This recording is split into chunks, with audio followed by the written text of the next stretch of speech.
Jadi dari awal Forum Tanah Air ini diajukan sebagai proposal akademik untuk menandingi proposal-proposal politik, proposal-proposal lembaga survei, proposal-proposal buzzer, segala macam tuh. Jadi betul-betul dimaksudkan dengan awal bahwa FTA itu akan berisi konsep.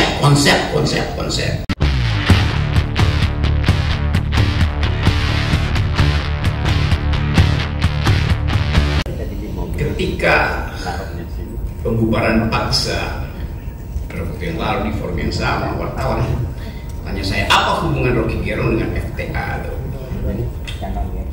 Sekarang saya terangkan dulu the origins dari Forum Tanah Air.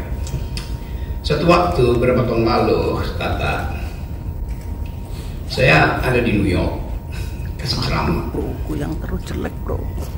untuk membayangkan the near future of the nation itu, apa yang di masa depan yang agak dekat tuh.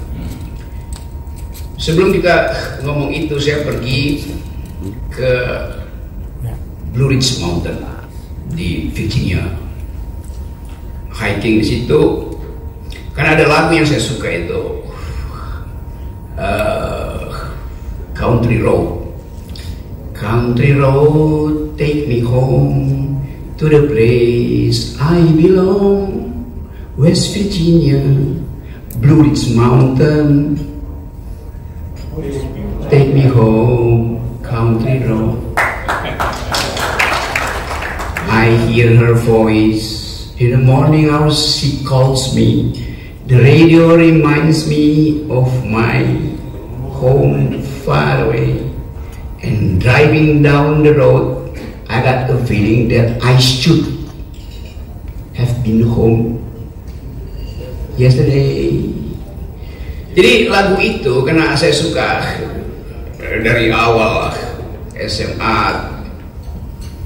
universitas, sebagai lagu pendaki gunung, saya pastikan mau datangi tempat itu. Artinya saya bertemu West Virginia, ada Blue Ridge Mountain, dan ada Shenandoah River, sungai yang kemudian mungkin dia mengalir dari Virginia tembus menyatu dengan sungai yang ke New York itu.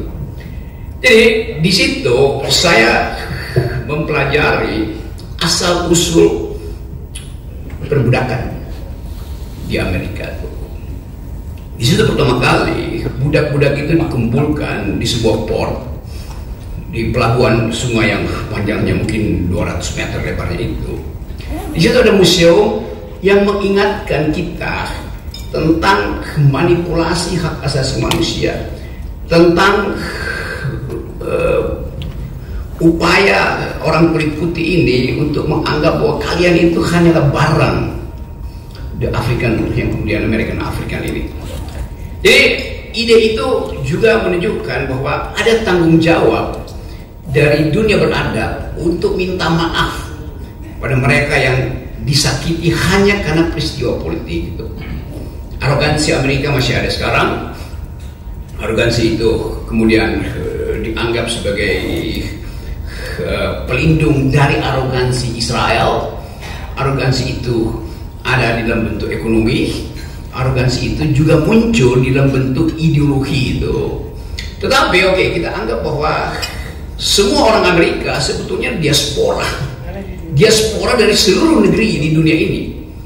Nggak ada yang origin di Amerika yang memungkinkan kita merasa bahwa Amerika itu adalah negara di mana semua orang bisa berpikir apa aja dan tidak ada tuntunan ideologi selain Declaration of Independence. Jadi waktu itu saya membaca bahwa Amerika, negara yang menghidupkan ide demokrasi, justru karena di situ ada pengalaman historis yang panjang tentang perbudakan. Dan beberapa tokoh Amerika yang pertama kali mengucapkan stop perbudakan, kendati mereka punya budak. Siapa Hamilton punya budak, Lincoln punya budak gitu.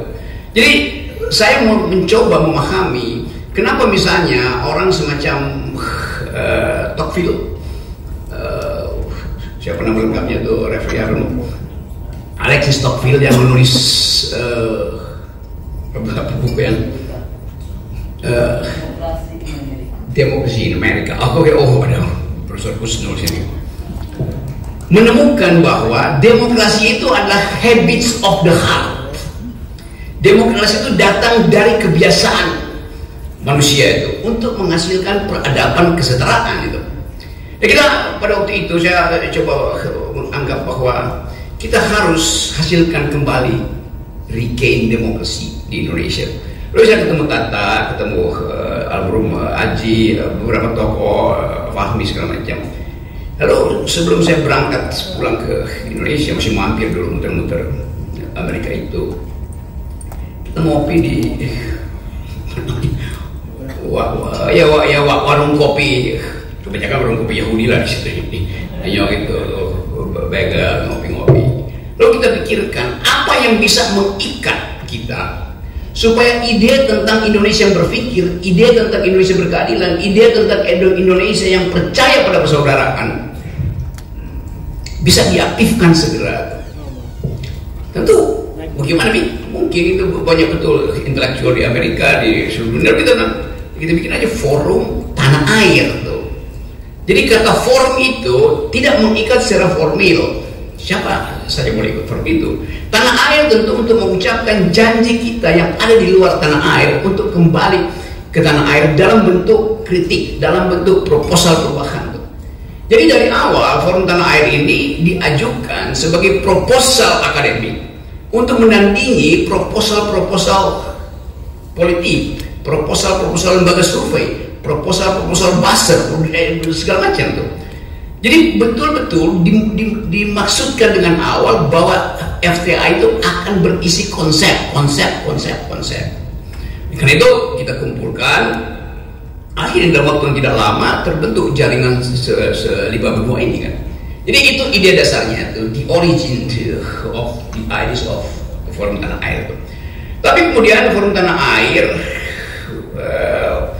melihat bahwa ada hal yang lebih konkret yang mesti dilakukan, itu mengawasi kekuasaan. Jadi Anda lihat, bayangin, paradigmnya adalah ideas, tetapi kebutuhan konkret kita ada mengawasi kekuasaan.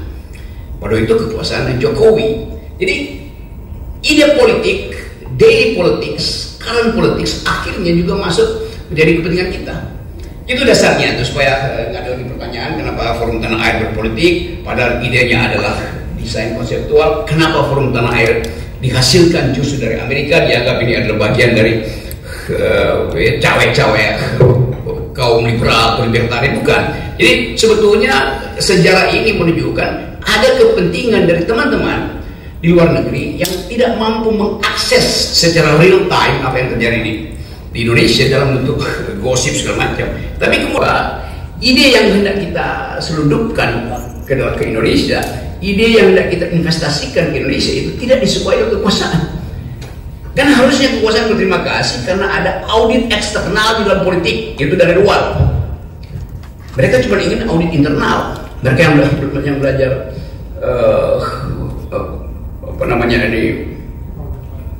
akuntansi tahu bahwa di audit eksternal justru lebih jujur daripada di audit internal.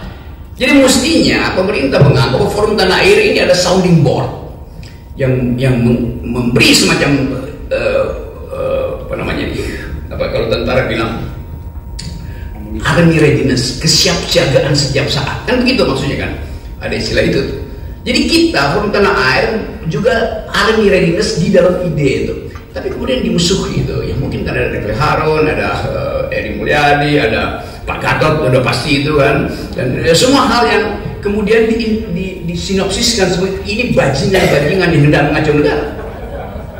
Dan itu yang terjadi ya. Jadi diskurs itu yang hendak kita halang. Jadi kita mau kembali setelah situasi mulai terlihat seolah-olah tertata, kita mau balik lagi. Tadi Pak kata betul, untuk menagih konsistensi dari Presiden Prabowo hari ini.